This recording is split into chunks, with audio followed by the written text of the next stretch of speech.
आज हम अपने टॉपिक की तरफ बढ़ते हैं। जिस तरह मौसम का शिफ्ट आता है, हम लोग ख़ास तौर पे जड़ी बूटियों और इन चीज़ों का इस्तेमाल जो है वो ज़्यादा करना शुरू कर देते हैं, हर्ब्स का इस्तेमाल करना शुरू कर देते हैं, जिसकी वजह से ये बहुत ही ज़्यादा बेहतरीन चीज़ होती है। अगर आप इसका पहले से इस्तेमाल करना शुरू कर दें, कहवे पीना शुरू कर दें और इसको अपनी डेली लाइफ का हिस्सा बना लें, तो आप ये जो मौसमी फ़्लू, नज़ला ज़ुकाम होता है, इससे बहुत ज़्यादा बेहतरीन तरीके से बच सकते हैं। आज हम हर्ब्स के हवाले से ही बात करेंगे। हमारे साथ जी मौजूद हैं शाज़िया सईद, हर्बलिस्ट हैं। इनसे बहुत डिफरेंट चीज़ों के हवाले से हम बात करेंगे। अस्सलाम वालेकुम Shazia ji, a very good morning to एक और सब। आपका आने का बहुत शुक्रिया। अल्हम्दुलिल्लाह। अस्सलाम वालेकुम, कैसी हैं आप? प्लीज आइए बैठिए।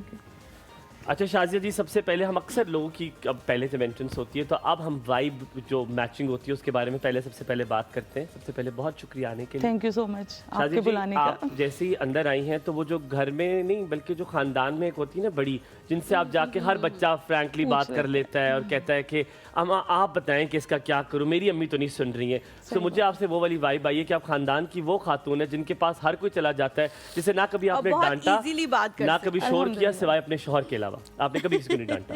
पता है मेरी बात सच है कि नहीं? मैंने बच्चों को काफ़ी डांटा। मैं एक सख्त माँ हूँ। अच्छा। हाँ, लेकिन दूसरों के लिए मैं बहुत स्वीट हूँ।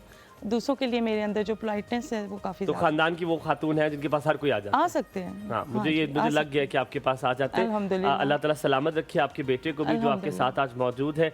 बहुत शुक्रिया आने के लिए। सबसे पहला सवाल आपसे, बड़ा मुश्किल सवाल भी और आसान सवाल भी है, तजुर्बा बहुत होगा शादी का। हम बात कर रहे थे कि मर्द का चिड़चिड़ापन जो है उसका मुझे बताएं, ये क्या मसला है, क्यों चिड़चिड़ापन होता है? क्या उसके पास दबाव बहुत ज़्यादा होता है? क्या उसको पैसे की कमी होती है, उसको लगता है वो पूरा करना होता है? क्या जिम्मेदारियों का पहाड़ बहुत ज़्यादा होता है? और इस सिलसिले में एक औरत को क्या करना चाहिए मर्द के लिए?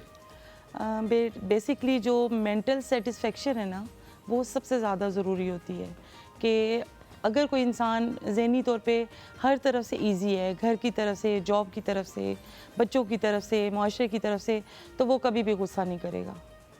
और अगर उसके दिमाग में कुछ ना कुछ प्रॉब्लम्स चल रही हैं तो वो कहीं ना कहीं इरिटेट कर रही होती हैं, और फिर इंसान अपनी इरिटेशन को ना कहीं गुस्से की फॉर्म में लोगों तक लेकर। लेकिन आजकल अगर देखें तो स्ट्रेस तो है, किसी ना किसी इंसान को किसी ना किसी चीज़ का शाज़िया जी स्ट्रेस है होता है। उसमें आपका जो पार्टनर है, घर पे जो खातून खाना मौजूद है, वो किस तरह से हेल्प कर सकती है मर्द को कि वो अपने आप को, अपने स्ट्रेस लेवल को बेहतर कर सके? देखें, वो कहते हैं ना कि मियाँ बीवी गाड़ी के दो पहिए हैं। एक अगर पंक्चर हो जाएगा तो गाड़ी नहीं चल सकेगी।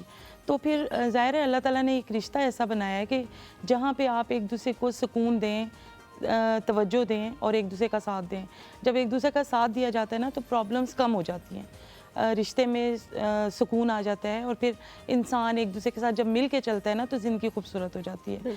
अगर एक इंसान अपनी ईगो, अपनी अना को लेके चलता रहे, दूसरा दूसरी तरफ मुंह करके चलता रहे, तो इंसान के अंदर फासले बढ़ते हैं, वो करीब नहीं होते। शादी जी, किताबी बात तो ये बहुत ठीक है। ये हर औरत जो है जाके कहती है कि मैं अपने शौहर की बड़ी सुनती हूँ और मैं चाहती हूँ, मैं तो ये देवता है, और बाद में जब वो घर जाते हैं कहते हैं उधर बैठ जाएं जाके, क्या तंग किया हुआ आपने। हो सकता है, ठीक है। तो मुझे ये बताएं कि अगर असल में एक मर्द आपको सुना रहे चीजें, हमारे यहाँ होता है खवातीन फौरन मशवरा देती हैं, कहती कहा था ना, अब पता लग गया, अब समझ आ गई, मैंने कहा था उसके साथ ना घूमो और यही हुआ, मैंने कहा था यहाँ नौकरी ना करो, और जब आप अगले दिन नौकरी पे भी जाएंगे ना तो कहेंगे हाँ जाओ जाओ और जाओ इधर ही।